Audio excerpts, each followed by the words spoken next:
Queridos emboscados, hoy se cumplen a las 6 de la mañana 4 años del fallecimiento de mi queridísimo viejo y vuestro director espiritual. De todas maneras, la emboscadura y Jorge y los emboscados hemos mantenido un perfil bajo con este homenaje, ¿vale? Porque lo que estamos es cogiendo fuerzas para el primer lustro. Pero bueno, sin más preámbulos ni efemérides, os quiero decir que estoy aquí hoy en la Rack House con una persona no solo que es bastante guapa y que un poco en cierta manera nos recuerda a Robert Redford, ¿no? Que se nos ha ido y era tan importante. Estoy con uno de los escotadistas de nueva, no, ¿cómo diríamos? De nueva horma, ¿eh? Gente que ha hecho su propio camino en la vida y al final ha acabado topándose con el viejo. El viejo, pues ya sabéis que nos podemos topar con él cuando tomamos drogas, nos podemos topar con él cuando estudiamos el caos, nos podemos topar con él con muchas cosas, o sobre todo cuando estudiamos el comunismo y el liberalismo. Pues me congratulo de tener hoy a mi lado a una de las manos derechas de Juan Ramón Rayo, nuestro querido Gonzalo. Gracias por venir, tío. Gracias a ti, Jorge. ¿Cómo estamos? Muy bien, con muchas ganas de hablar contigo y con un poco de acojone. ¿Por qué? Porque estoy hablando con el custodio. Con el alumno aventajado de Escotado, el hombre más inteligente de España. Y entonces entiendo que el alumno más aventajado debe ser hoy de los más inteligentes de España. Entonces espero no hacer el ridículo. A ver, no es una cuestión de competir, ¿vale? O sea, yo lo del bagaje cultural que tengo no es algo que exhiba y de lo que tampoco me sienta especialmente orgulloso. Simplemente lo que me dio mi padre fueron unas claves, ¿vale? Unas claves escotadianas. Pero yo no soy un tío más culto, por ejemplo, de Juan Ramón Rayo o Villanueva, tal. Lo que sí que tengo es unas claves. Entonces, esas claves ya las comentaremos algún día, pero no te acojones. O sea, estamos de puta madre aquí.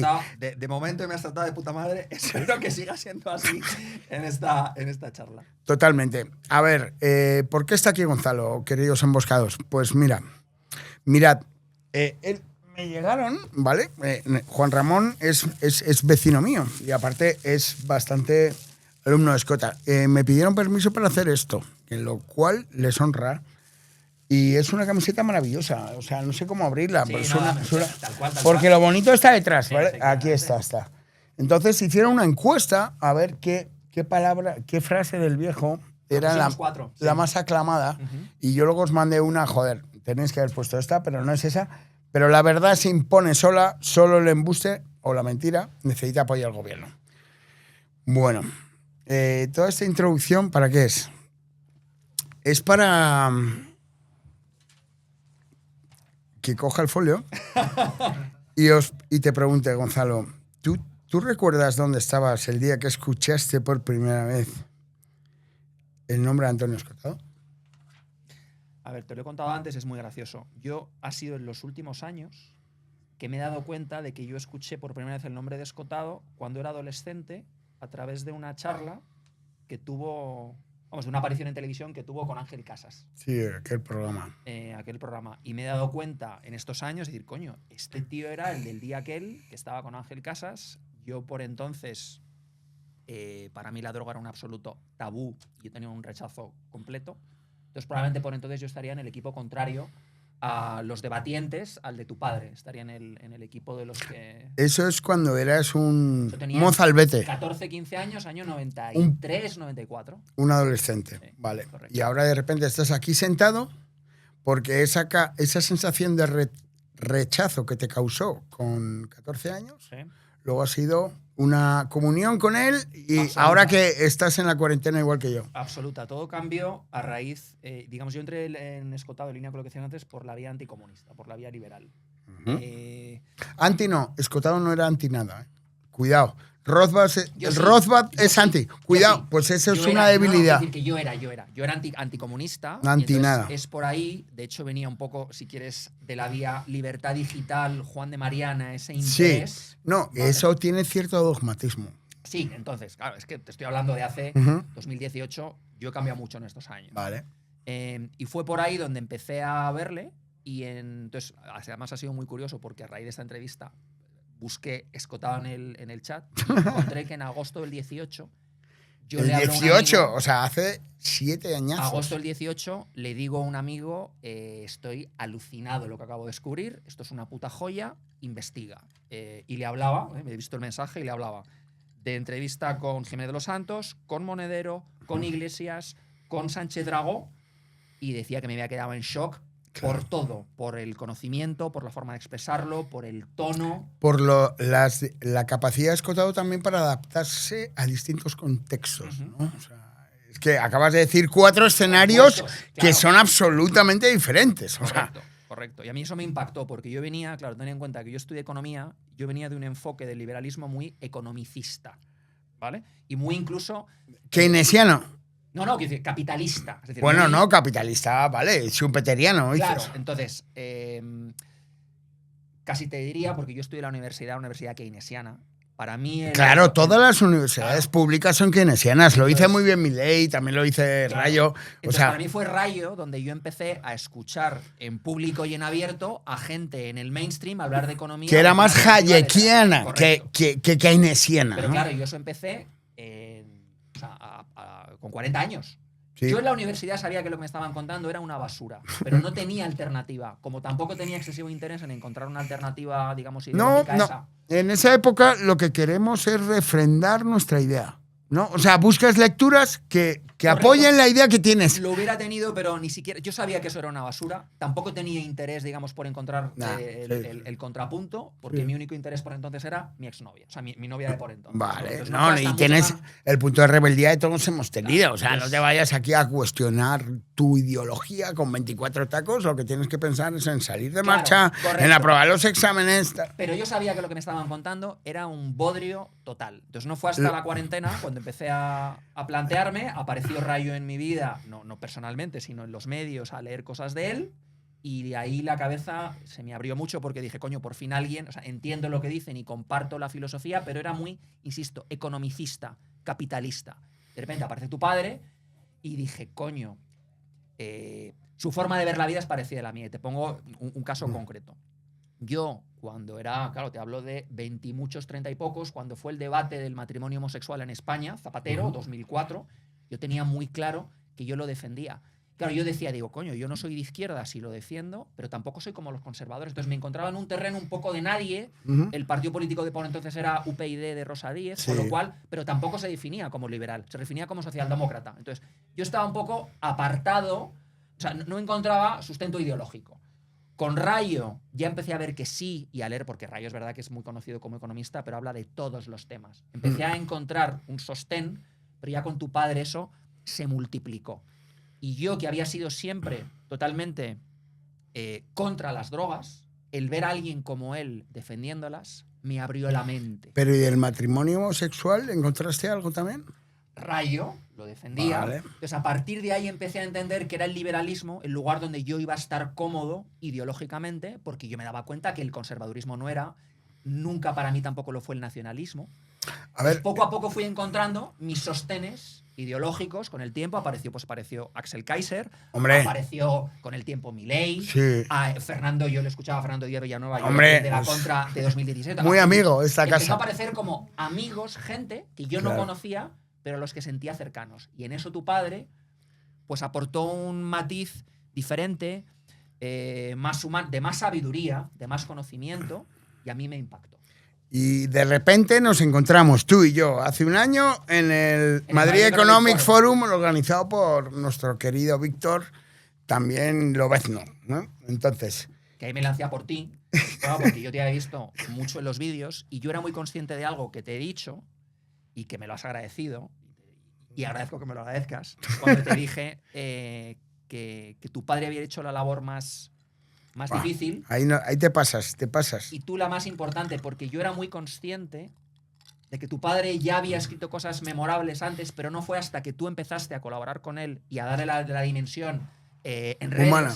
en redes, que yo llegué por él. O sea, si esa labor no hubiera estado hecha... Volviste a llegar porque lo habías visto con correcto. la... Es más, correcto, es verdad. Pero claro, ya en otro momento, en otra dimensión y con otra amplitud, porque lo que yo había visto con Ángel Casas se quedó en una mera anécdota. Sí. A partir de 2018, tu padre dejó de ser una anécdota. Entonces, ahora ya es masivo, hombre, porque has hecho una labor de expansión de su memoria. Yo lo pienso a veces y digo, joder, otros pensadores y tal no tienen un hijo ahí que quiera continuar un poco difundiendo el legado y tal. Y la verdad que con Escota se dan unas casualidades, unas circunstancias especiales. Pero yo creo que un pensamiento como el suyo lo merece. O sea, no...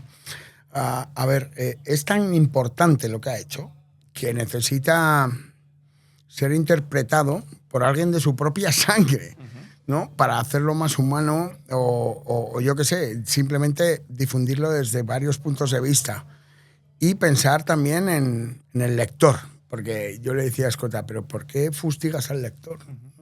Y decía, no, es que si es ignorante, lo merece. Y yo le decía, joder, pellejo, tal. Bueno, da igual. Hoy estamos aquí homenajeándole. Es el 4º aniversario de su fallecimiento. A mí me gusta más celebrar su nacimiento, que es el 5 de julio, pero bueno. El 21 de noviembre a las 6 de la mañana falleció. Y me voy a mi chuleta otra vez, ¿vale? Porque hoy es viernes, estoy un poquito poco centrado dentro de lo que cabe, pero te hemos visto decir en el podcast del cambio de guardia, bueno, esto ya lo has comentado, sí. ¿En qué momento empezaste a profundizar en su figura? Ya lo has comentado esto, o sea, al principio le viste con Ángel Casas y luego fue años después cuando lo volviste a ver en redes. Y fue tu cambio de paradigma con las drogas, de decir, oye, esto en vez de ser el enemigo, a lo mejor estaba equivocado. Sí. De hecho, como te decía, fue por enemigos del comercio, pero yo soy un tío un poco intenso. Entonces ese agosto del 18 le investigué por todas las vías. Imagínate que en un mes he visto todas las entrevistas estas que mencionaba antes y fue eso, específicamente el tema de las drogas, lo que me abrió a otro liberalismo. Es decir, a entender que no solo era la vía económica que yo había visto, sino amplia en toda su vía, en toda su dimensión, y comprendí que él, es algo también que te he dicho y me parece importante destacar de su figura, incluso cuando era marxista, él tenía la libertad dentro de, o sea, como una variable clave en su vida. Porque, coño, por muy marxista que fuera, quizá no tenía la libertad económica, pero sí la libertad personal al entender que la droga es una decisión voluntaria, libre, ¿no? Y en la que nadie debe meterse. Y entonces, que ha convivido con la humanidad desde que somos humanos. Eso estaba ahí. Lo meritorio es que tuviera, digamos, la valentía y la humildad de seguir haciendo el camino, buscando la verdad y que encontrar en algún momento pues que la libertad no solo vale de piel para adentro, sino para todos los ámbitos. Eso tiene mucho mérito. Me gustó mucho en tu vídeo, que no sé si lo habéis visto, pero vamos, en la promoción de Filosofía para no filósofos hay un vídeo muy destacado de Gonzalo que dices... Escotado hizo el trabajo más difícil, que fue escribir los libros. Pero el más importante lo está haciendo su hijo, porque si no es por su hijo, la obra de Escotado hubiera quedado en la nada. El mundo va a poder disfrutar de Antonio. Pero el mayor logro de Escotado de verdad, al final, fue entender que el infinito valor de la vida del prójimo. Escotado decía, si pisas el cuello de mi vecino, estás pisando el mío. La asignatura pendiente de la humanidad es dejar vivir libremente al otro, ¿no? Sin duda.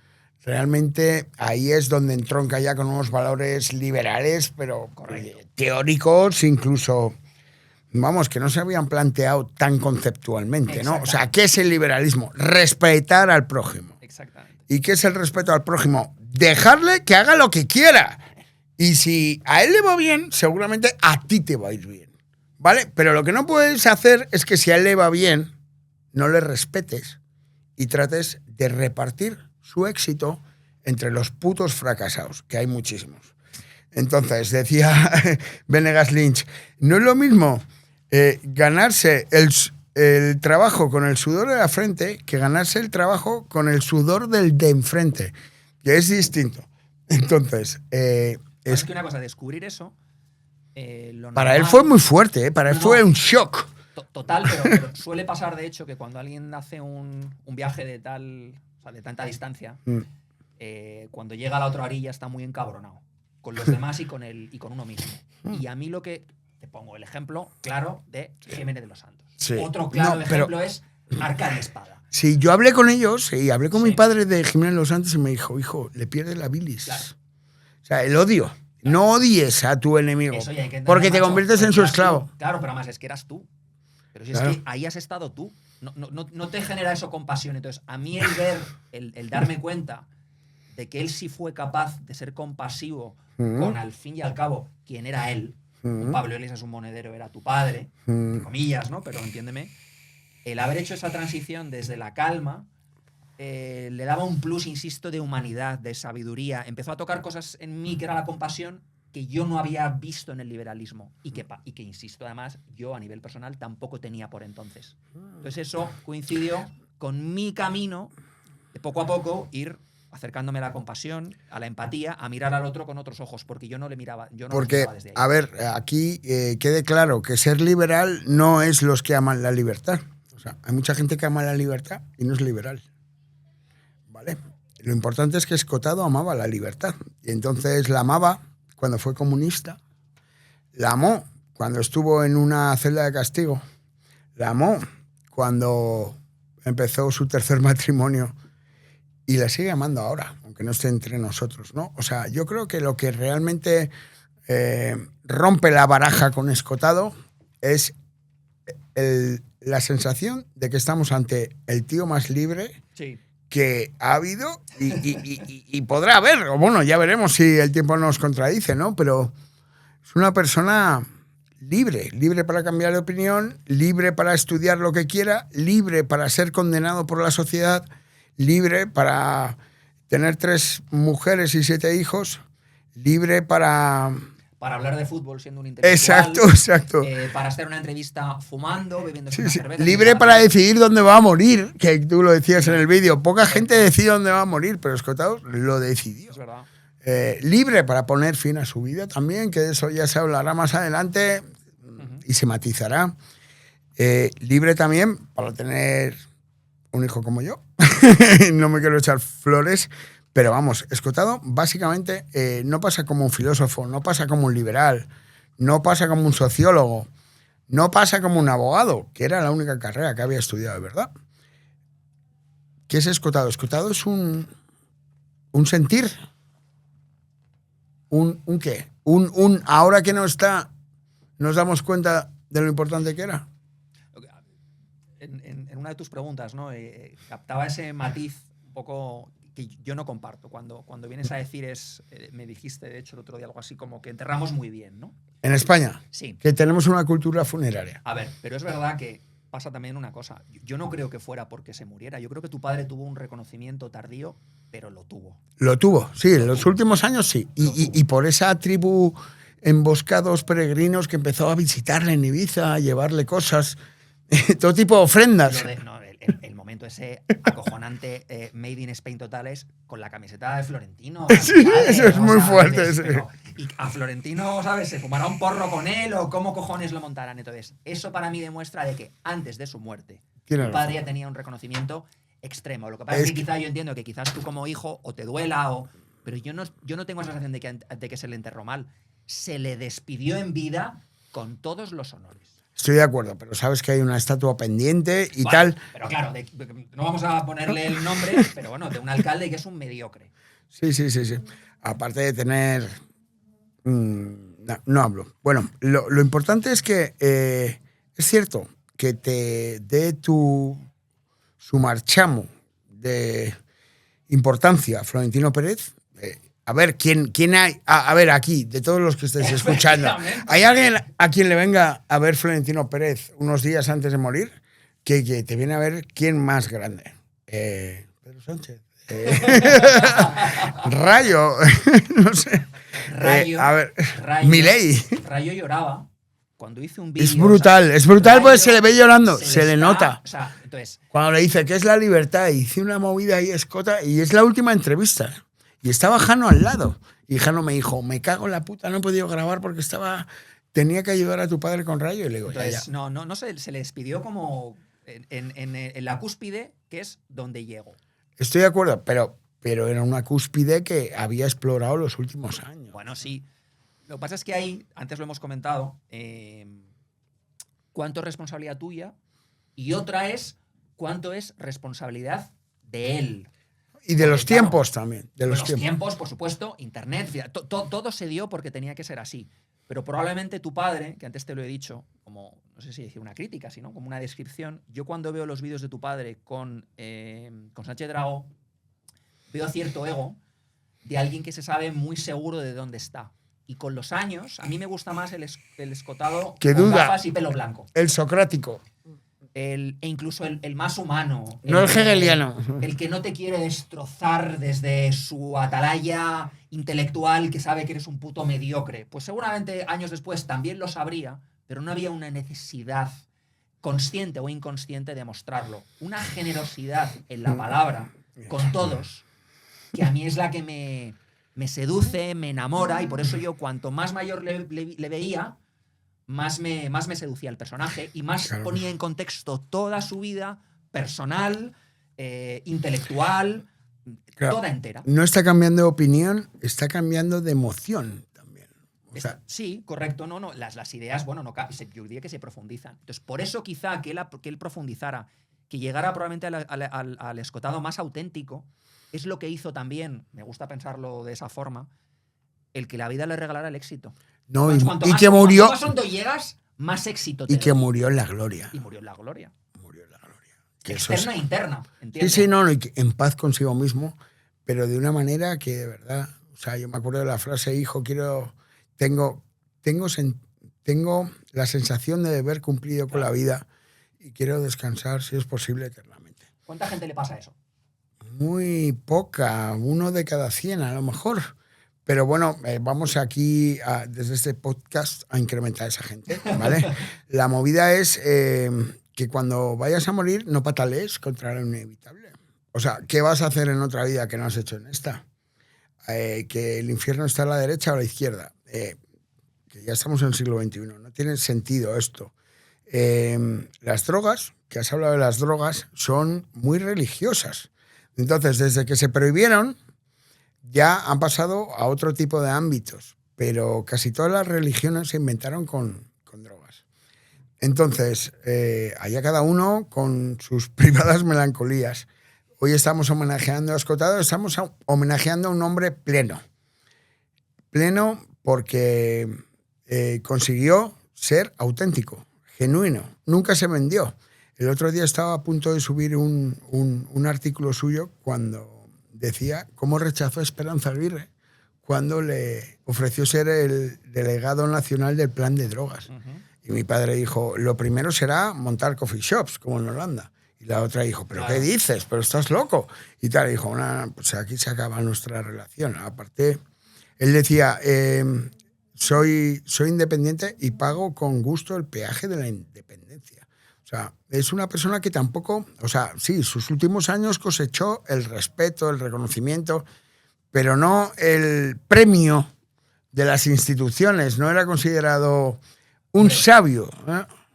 En las instituciones, hablas de Esperanza Aguirre, es que Esperanza Aguirre no es liberal. Entonces, claro, a una mínima... No, de 2 la UNED, la misma UNED, la Universidad Nacional a Distancia, donde fue profesor 30 años, pues no le hicieron ni mérito. ¿Vale? Era un momento, cuando él muere, pues, o antes, no, sobre todo con Escota vivo. Escota vivo era mucho más peligroso que Escota muerto. Y Escota vivo, pues, se presentó a los ejercicios de cátedra y le pusieron 7 ceros, te lo juro, Gonzalo, 7 ceros con 63 años o así. Y él decía, yo solo tengo más libros que todo el tribunal, pero aquí me condenáis a 7 ceros, y es que era muy socrático el tema, era muy socrático, ¿sabes? En plan, esto es obvio que ¿Era por la envidia o por el tabú de la droga? Por la envidia. Y aparte que estaban conchavados, y como mi padre estaba dentro del sistema, estuvo a punto de poner patas arriba del sistema, porque, claro, 7 ceros es imposible darle a Escotado. O sea, por lo menos le da uno un 4, otro un 2, tal. Sí, Entonces, había inquina, vamos. había prevaricación, porque los 7 actuaban en bloque. Y entonces tuvimos luego acceso a las actas y veíamos cómo los apartados que tenían que rellenar para puntuar estaban vacíos, ¿no? Entonces ahí escota una de sus frustraciones, y no lo cuento por primera vez en cámaras, es no haber puesto patas arriba a la Universidad Pública Española. Porque aquí solo asciendes, llegas a ser catedrático cuando has hecho muchos favores a alguien. Las universidades tienen un sistema bolchevique de organización, esa era su idea, que el voto de la señora limpieza vale lo mismo que el del catedrático. Y bueno, pues sí, a Escota con 65 años le dieron una patada en el culo en la universidad y le dijeron, ya no vales para nada, búscate la vida ahora con tu sueldo base. Porque mi padre tenía 6 trienios de investigación constatados y eso, claro, te va incrementando el sueldo. Uh-huh. Pero búscate la vida con tu sueldo base. ¿Y qué hizo Escota? En vez de jubilarse, se hizo Los Enemigos del Comercio, que va por la 21 edición. Liberales, tengo la inmensa suerte de tener este libro entre mis manos. Filosofía para no filósofos, recién publicado por Espasa. Tiene la peculiaridad de que su autor falleció hace más de 5 años. Y sobre todo, el enorme valor de que ese autor es Antonio Escotado. Muchos de vosotros le conocéis de sobra, y también la admiración que le profesamos en Laissez-faire. Pero para quienes le conozcáis menos, os doy unas pinceladas rápidas. Nacido en Madrid en el año 41, Escotado fue un hombre tan libre que hasta eligió dónde se iba a morir.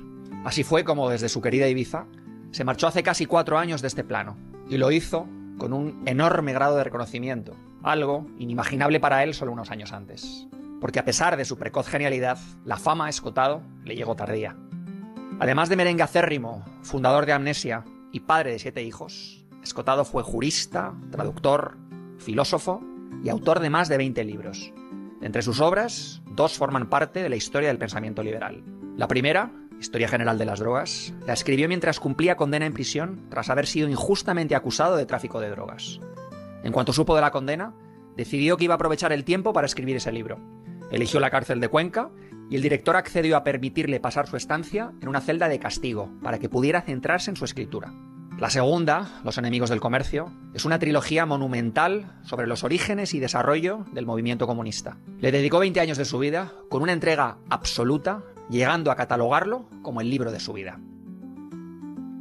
Todo lo anterior solo era Escotado en forma.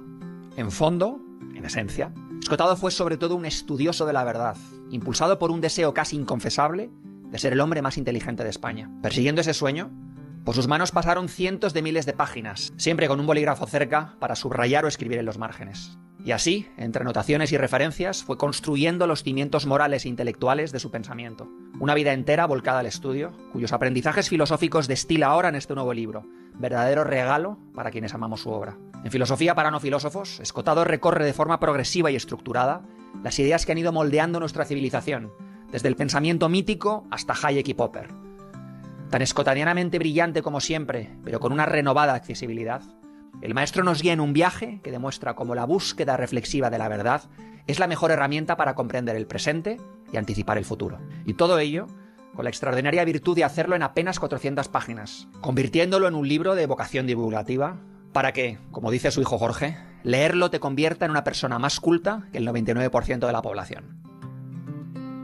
Tengo la inmensa suerte de haber conocido en los últimos meses a Jorge Escotado y de haber compartido con él algunas charlas todavía fugaces, pero que espero pronto se alarguen. Además de dedicar tiempo a su hija y a Memoralia, su empresa de biografías, Jorge vuelca gran parte de su energía a La Emboscadura, que es mucho más que una editorial al uso. Es un proyecto para difundir la obra de un hombre al que define, no sin cierta melancolía, más como maestro que como padre. Esa labor la comenzó en 2017, poco después de que se publicara el 3er tomo de Los Enemigos del Comercio, cuando su padre no era ni de lejos tan conocido como ahora. Vídeo a vídeo, tuit a tuit, Jorge fue consiguiendo que las palabras de su padre se propagaran hasta convertirlo en una leyenda.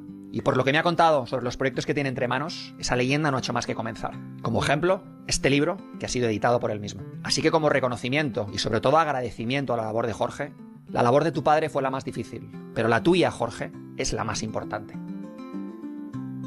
España vive una situación inédita, con una deriva económica y política preocupante, y sobre todo con un nivel de enfrentamiento y división social que nos retrotrae a nuestras épocas más oscuras. Hoy, otra vez, somos legión a los que España nos duele.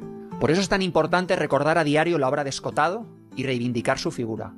Una figura capaz de suscitar el respeto y cariño de todas las sensibilidades, como demuestra el hecho de que tras su muerte, el Ayuntamiento de Madrid votara por unanimidad hacerle un monumento, aunque todavía, años después, sigamos a la espera de la aprobación del alcalde. Y es que Escotado, mientras hacía su travesía desde el marxismo acérrimo hacia las ideas de la libertad, fue poco a poco llegando a la mayor comprensión de todas, que no hay mayor sabiduría que respetar a todo ser humano y reconocer su profundo valor. Por eso, para cerrar, os traigo uno de sus últimos conceptos, unas ideas llenas de esperanza que agrupó bajo el nombre Guerrilla de la Concordia, un término que su buen amigo Jorge Drexler convirtió en una canción tan bella y con tanta verdad que quizás os pase como a mí la primera vez que la escuché y se os salten las lágrimas. Entonces, no estamos hablando de un reconocimiento en vida, querido Gonzalo, sino casi al contrario, ¿no? O sea, sus últimos años ya, pero... Quizá de una parte de España, de la ya sabes que es un sociedad, país, de la claro, sociedad. una España muy polarizada. Lo claro. que es patrimonio nacional, o sea, que Escotado,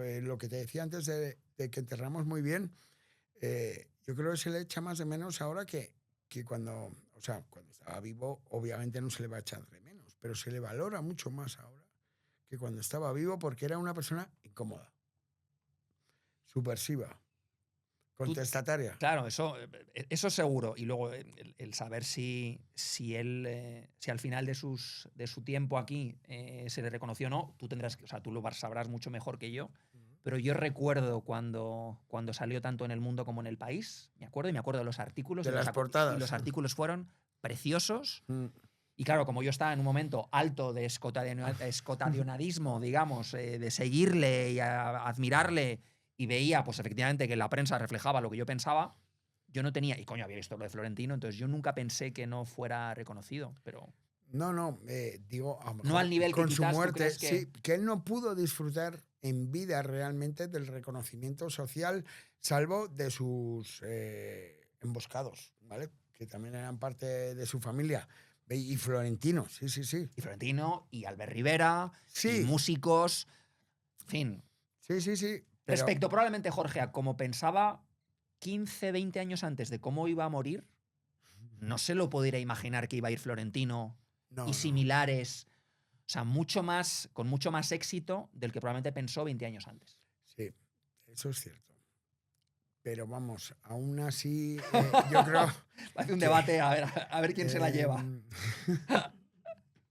Hagamos, venga, empate.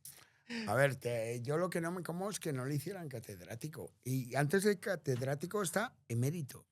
Es que hablas de la Universidad Pública Sí. Española. Sí, siguiente pregunta. O sea, Vale. ya con eso te lo digo Venga, todo. O sea. vamos a la universidad pública, pero en el siglo XXI, en 2025. Filosofía para no filósofos. Es un libro universitario que ahora ha vendido una edición en 2 semanas. ¿Cómo te lo comes eso? No me extraña. Me lo has dicho antes, a mí no me extraña. Es escotado y pone una cosa muy interesante que es para no filósofos. Es que la gente necesita, o sea, la gente es curiosa. La gente, siempre tratamos a los seres humanos como si fueran estúpidos. Los políticos, los colegios, los medios de comunicación. Y no es verdad. La gente somos almas curiosas, muchos somos flexibles, abiertos. Otra cosa es que el mass media nos dé bazofia.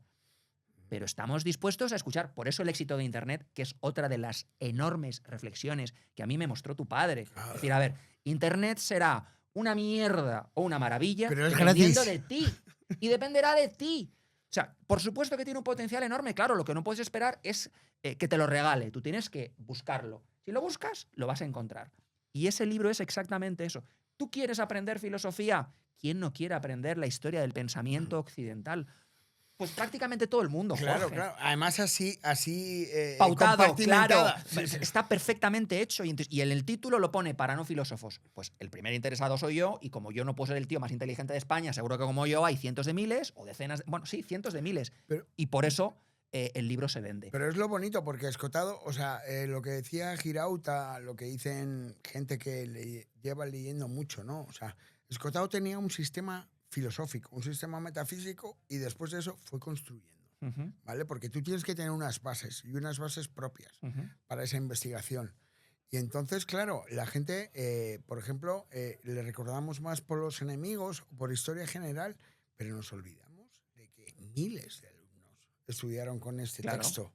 Y este texto que ahora ha tenido pequeños cambios cosméticos para que todo el mundo lo pueda entender y todo el mundo lo pueda leer, o sea, realmente he escotado lo que sabías de filosofía. Claro, es una joya recuperable para el gran público, es eso. Entonces, si está preparado para el gran público, no me extraña que el gran público responda, volviendo un poco al cierre lo de antes, a un tío que cuando fallece sale en la portada del Mundo y del País. Entonces, si uno de los intelectuales más importantes que hay en España hace un libro de filosofía para no filósofos, si ese libro no se vende, yo no sé qué libro se venderá en España. No, pero tienes razón. Es cierto que lo sacaste en tu vídeo, que fue portada de los dos periódicos así un poco más antagónicos. Claro. ¿no? Y es que es transversal. Es transversal, es un pensamiento... Es que el liberalismo es transversal. Sí. El toca a respeto, el respeto El del ser respeto al humano. prójimo no puede ser más transversal que eso, claro. No, y me acuerdo muy bien como... Tenemos aquí el tomo 3, pero vamos, me acuerdo. Lo leíamos el otro día, Guillermo. Es gracias a los agonistas que están dispuestos a que la mitad de sus ingresos se vayan a impuestos, por lo que no hay guerras civiles. Ya. O sea, realmente la persona liberal no es la que quiere eludir impuestos, al revés. Lo que quiere es ayudar al débil y que todo el mundo tenga igualdad de oportunidades. Porque la libertad es eso. O sea, igualdad de oportunidades, igualdad de derechos. Uh-huh. Y ya todas las demandas que van después de eso ya son como un poco caprichos. Crear de la necesidad... Son imposiciones al prójimo. Exacto. Pero Son vamos, imposiciones al mientras haya libertad de oportunidades y libertad de derecho, ¿dicho? No, igualdad de derechos. Igualdad de derechos y libertad de oportunidades. O sea, que el hijo de un rico pueda ir a la misma universidad que el hijo de un barrendero. Que, por supuesto, el rico es rico porque está el barrendero es barrendero porque está el rico. O sea, no estamos poniendo a uno delante de otro. Pero esa es la única igualdad exigible, ¿no? O sea, igualdad de derechos, igualdad de oportunidades. ¿O crees que hay alguna otra igualdad que se puede exigir, Gonzalo? Hombre, en cuanto a resultados, no. Es que cuando dices igualdad de oportunidades, las personas no somos iguales. Entonces, lo establece, es difícil. Lo que hay que pero establecer si es un tienes mínimo, la oportunidad... sería un mínimo de oportunidades. Todos tenemos que tener, yo defiendo un poco más, digamos que todos tenemos que tener un mínimo de oportunidades y a raíz de ahí, digamos, cada uno desarrollarse y entender pues que claro, ese mínimo de oportunidades es común, pero no significa que todos partamos desde ahí. Ese mínimo tiene que ser común, pero luego ya tú partes algunos desde ese mínimo y otros que llegan máximo. Pero si Macho, sacas un 8 vas a ser becado. no pasa absolutamente No. nada, porque el problema es que ante eso, como hemos puesto la envidia tan humana, el foco ahí, pues claro, eso ya rompe. Todos los peores pecados del ser humano salen en lo que no es el liberalismo. Están todos metidos. La envidia, el odio, la pereza, siempre está ahí metido. Entonces, claro, decirlo y reconocerlo es muy jodido. Es muy jodido decirle, mire, es que usted defiende estas ideas porque usted envidia, porque usted es perezoso y prefiere que sea el esfuerzo de otro, como decís antes de Venegas Lynch, que sea el esfuerzo de otro el que a usted le saque adelante. Eso es profundamente inmoral. Y yo por eso, digamos, en los vídeos siempre intento ir por esa vía. Al final es una cuestión moral. Nos perdemos en la hojarasca del debate diario político y a mí me interesa eso relativamente poco. Me interesa más ir a la profundidad de que hagamos una reflexión de cómo hemos llegado hasta aquí y que entendamos pues que hay fallos morales.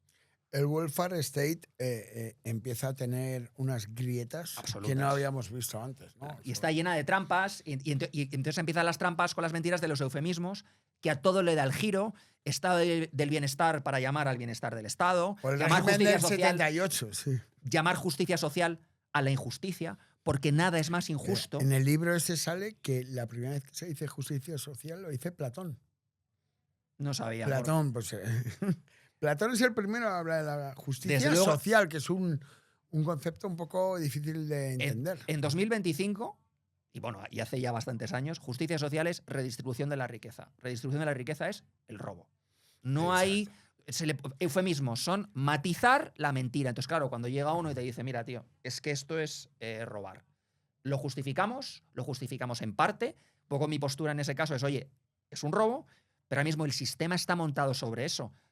Hay que desmontarlo, pero no se puede desmontar de la noche a la mañana porque tiene otras muchas consecuencias que tampoco deseamos. Pero es que lo primero que tenemos que aceptar todos, y es un poco la batalla, es entender que es inmoral, que robar es inmoral. Y desde ahí ya caminemos. Es lo mismo que el sistema de pensiones. Hasta que no admitamos en público, como le pasó otro día a Albert Rivera, que él dice que sí, que es un, pero... era un robo, pero que no lo podía decir entonces. Joder, Albert. Claro. Bueno, total.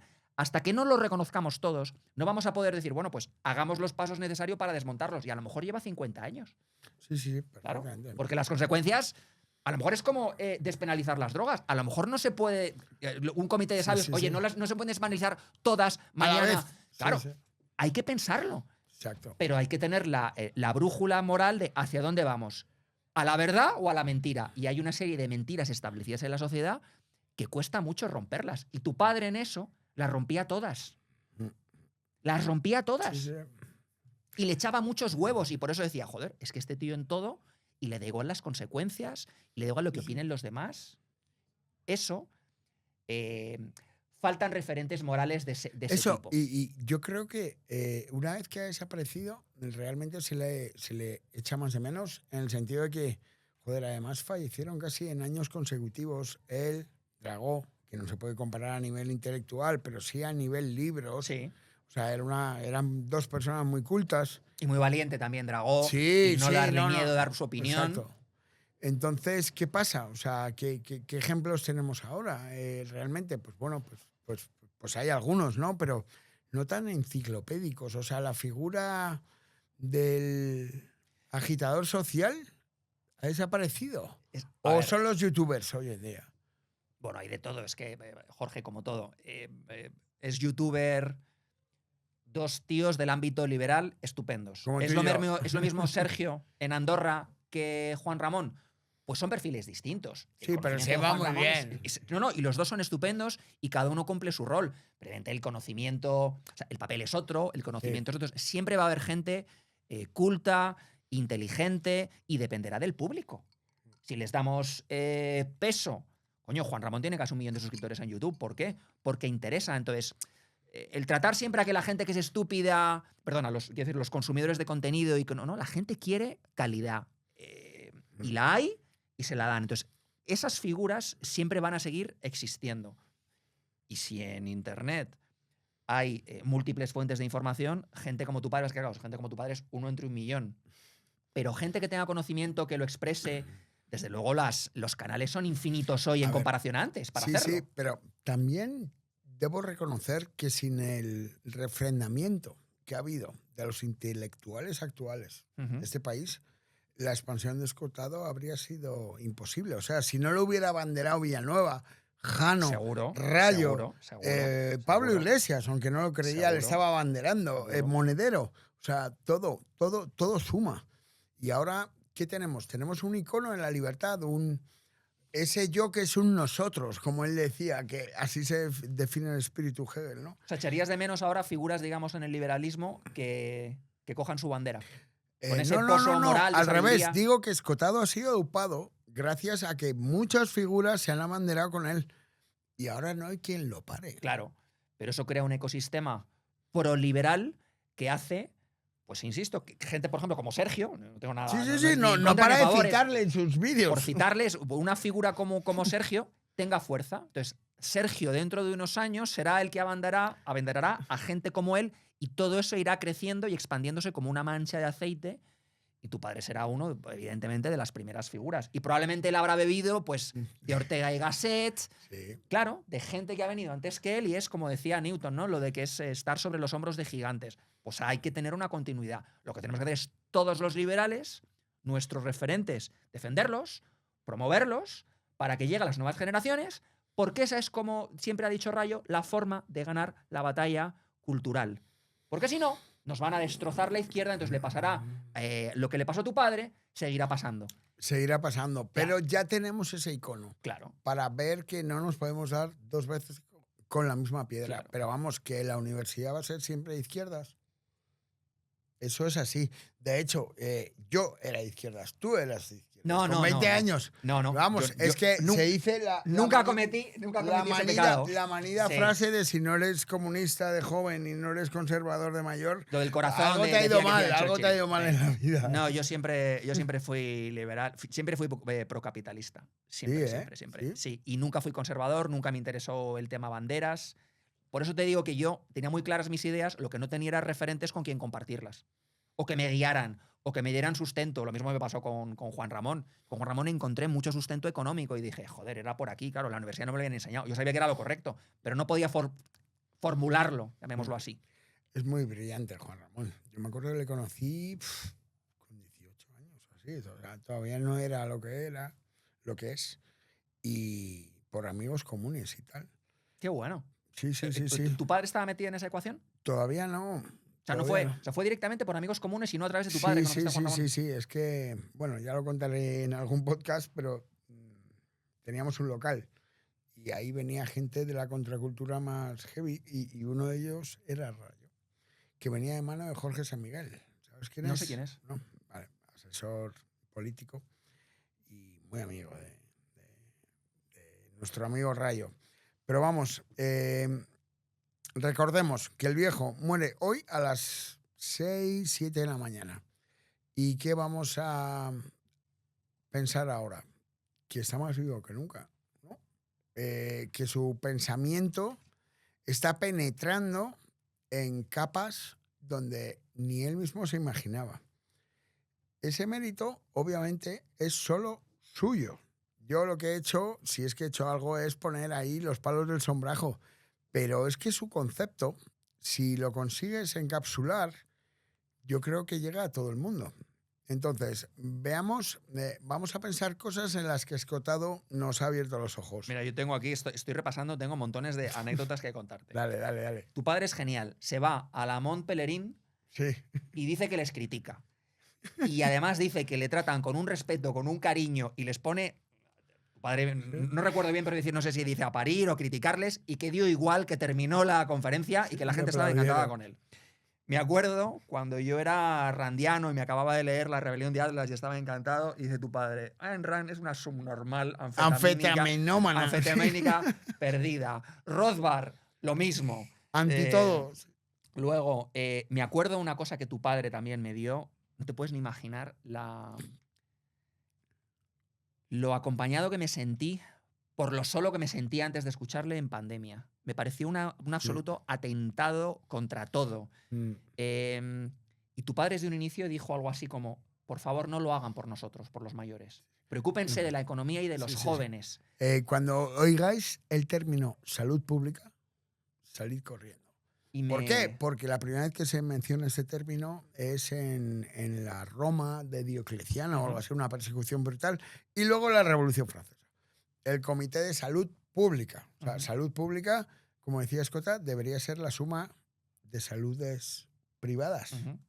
No, al revés. Salud pública es cuando el Estado se arroga un derecho que es decidir sobre el propio bienestar de los individuos, limitando la capacidad de los individuos para decidir lo que ellos consideran que es mejor para ellos. Es que piensa una cosa, Jorge. Pienso por ti. ¿Quién cojones en 2020 tenía los huevos de decirlo? Sí, cuando todos se pusieron en fila como cobardes y entonces tú estabas en casa diciendo, soy un enfermo mental que quiero que se muera a todas las personas de España. Vas a matar a tu abuela. Vas a matar a todo el mundo. ¿Pero qué me están...? Yo me acuerdo discutiendo con amigos y de repente aparece Escotado y digo, coño, joder. Él fue el primero que puso la palabra bozal, yo creo. O sea, el término bozal es la primera vez que se oyó en pandemia, creo que fue Escotado. Entonces no es un tema menor. No es un tema menor conceptualizar, porque también suyo es casta política, que luego estuvimos cenando con Pablo Iglesias y lo reconoció Pablo. O sea, mira dónde ha acabado con Milei. Ha sido Milei luego que ha recogido el tema casta. La casta. Bueno, y Milei has visto cómo le cita ahí también, o sea, Escotado está en ebullición. Claro. Y por eso estamos aquí, joder, intentando salvar la presión que significa la ebullición, el hervor. Y nada, estar con gente tan simpática como Gonzalo Y bueno, Guillermo, yo creo que es el momento de que tengas que intervenir. Ven para acá. ¿Quién de quien nos está escuchando está dispuesto a dar la vida por el prójimo? Dar la vida por los demás. O sea, tu vida vale menos de lo que vale la de los demás. El hermano de Kini falleció, no sé si recordáis. Sí, Kini, Salvando- que fue Futbolista del secuestrado por Sporting ETA. y luego del Sí, Barça. Pues su hermano falleció salvando a un joven, no sé si era incluso un niño, en el mar, y él falleció, pero lo salvó. Eso es Eh, vocación de héroe. Eso es una maravilla. Bueno, O sea, eso es que has comprendido. gente qué va que la vida. esté dispuesto a dar su vida por la del prójimo, eso pasa poco ahora. Pero desde luego que, no sé, a mí me parece un poco, ahora ya que entramos en materia, ¿no? Todos estos maravillosos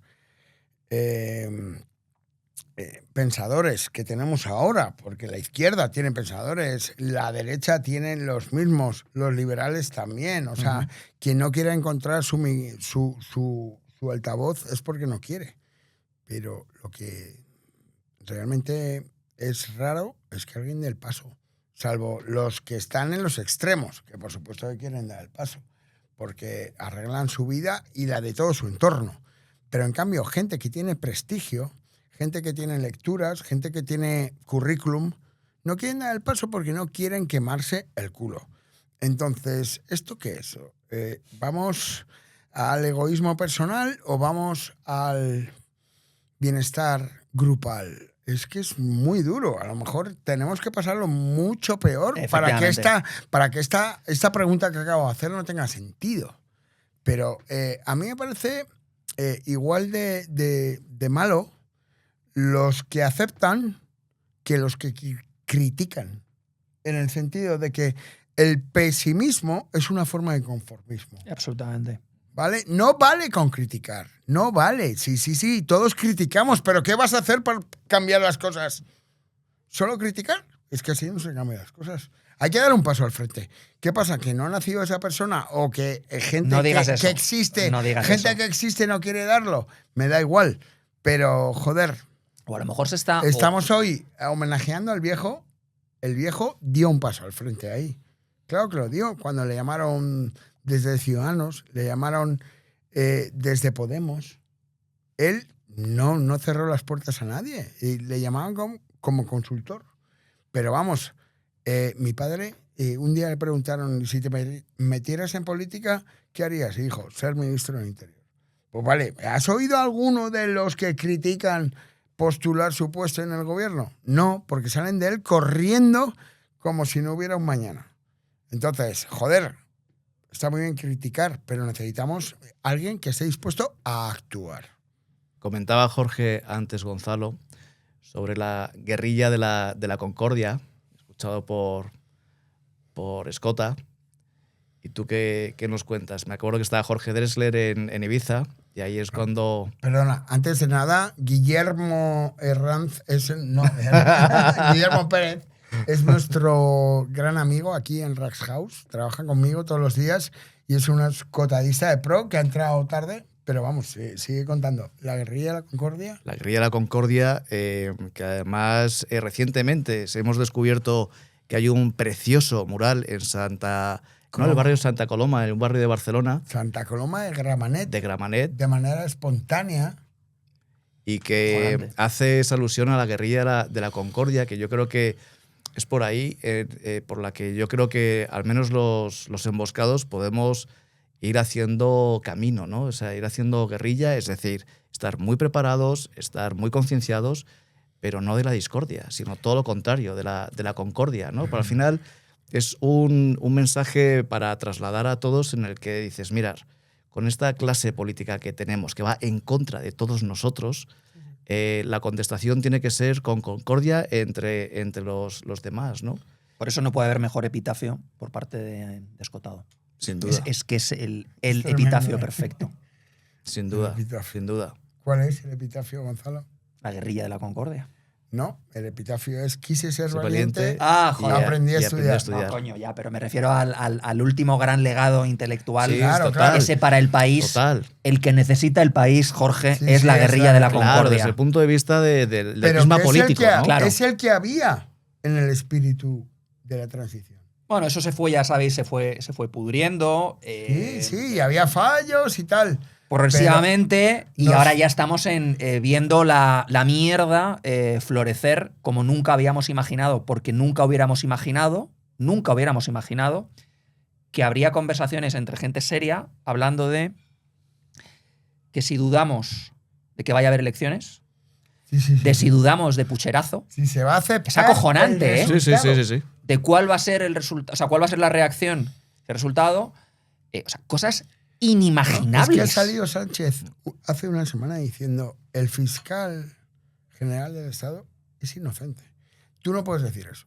Puedes decir que crees que es inocente, pero no puedes decir que es inocente cuando una semana después se le condena. Nadie dudaría de que quizás, vamos, de que Sánchez daría la autodeterminación a Cataluña si dependiera a lo mejor la salvación de su mujer. Totalmente. Y algo que dices, O de su era hermano. impensable de su hermano. Y ahora dices, oye, no, la gente seria tiene serias dudas. O sea, ha traspasado todos los límites habidos y por haber. Entonces eso es fruto de un proceso de degradación Ujú. ante el que insistimos los tres, que coincidimos en esa teoría o en esa forma de ver la Siempre vida, es culpa nuestra. como nos sigamos quedando cruzados de brazos. Mal vamos. Y como va a alguien seguir no dé todavía el paso peor. al frente. Claro. ¿sabes? Y es que además tenemos muy claro lo que nos pasó ya a nuestros abuelos hace Oye, que 85 Milei años. no ¿Qué quería esperamos? entrar en política, ¿eh? Y dijo en 2019, Aseguró que no lo iba a hacer. Lo- hasta que le cogieron y le dijeron tronco. o lo hasta que haces tú. entendió, correcto, hasta que entendió que no había Dice, no había "¿Pero más cómo opción. me voy a meter en lo que más detesto?" Y dice, ¿Cuándo lo porque entenderemos aquí? Lo tendremos que entender. Y como has dicho tú, ¿cuánto grado de sufrimiento hará falta para que lo entendamos? A lo mejor un poco más todavía. sí, hay que bajar unos cuantos pisos todavía. Pero vamos, a mí me jode que tengamos líderes tan potentes, voces discordantes, porque las hay. ¿eh? No es que sea una democracia que silencia como la URSS cualquier tipo de disidencia. No. O sea, tú te metes en iVoox y te encuentras la mitad de los podcasts se están cagando en la puta. Ujú. Pero es que... Falta coordinación, falta recursos, falta muchas cosas. Quejarse te puede hacer pagar tu hipoteca todos los meses, pero hay un momento en que ya quejarse es insuficiente. Hay que actuar. Entonces, yo no sé qué podemos hacer, ¿vale? Yo lo dejo ahí, queridos Bueno, emboscados. que quede para todos. Pensarlo. El día 30 de noviembre hay una manifestación de autónomos. Yo creo que los autónomos, todo esto que estamos comentando, lo entendemos mucho mejor, ¿no? Sin duda. Por ser esas personas que trabajamos por y para nosotros. Y mira, es una forma de actuar. Así Sí. que el día Se 30. te hizo viral, ¿no? El short. Sí. ¿O no? Tuve un vídeo que han visto ya 300.000 personas, Pues ya hablan ves. precisamente de eso, de los autónomos, Claro. 30.000 likes, diciendo, oye, algo hay que hacer, aunque sea Sí, solo pero darle like hay- y mostrar encabronamiento. Hay un rapero que ha convocado a toda la sociedad. El ¿Lo has 30, oído? sí. Es Ujú. que, ¿vamos o no vamos? Hombre, claro que vamos. Vamos.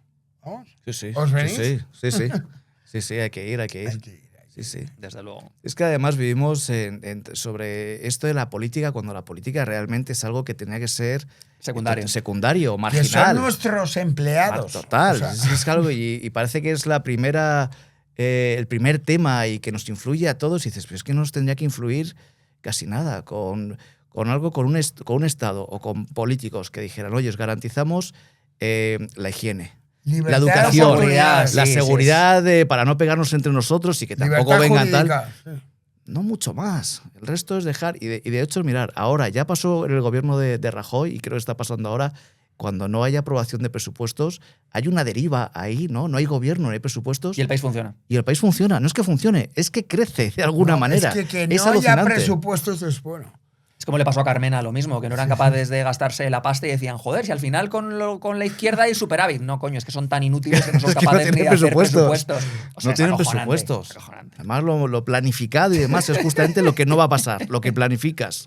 Oye, Entonces, no ¿cuánto tiempo planifiques. llevamos aquí? O sea, Llevamos un rato largo, sí. La audiencia entenderá que tenemos que comer, ¿no? Pues yo creo que sí. Yo creo que sí. Nosotros mismos también lo Yo entendemos, no sé, ¿no? yo lo que tengo es trabajar, porque me están esperando en otro sitio, a otra historia. Sí. Joder. Yo Sí, palmo hoy todo viernes. lo que puedo, sí.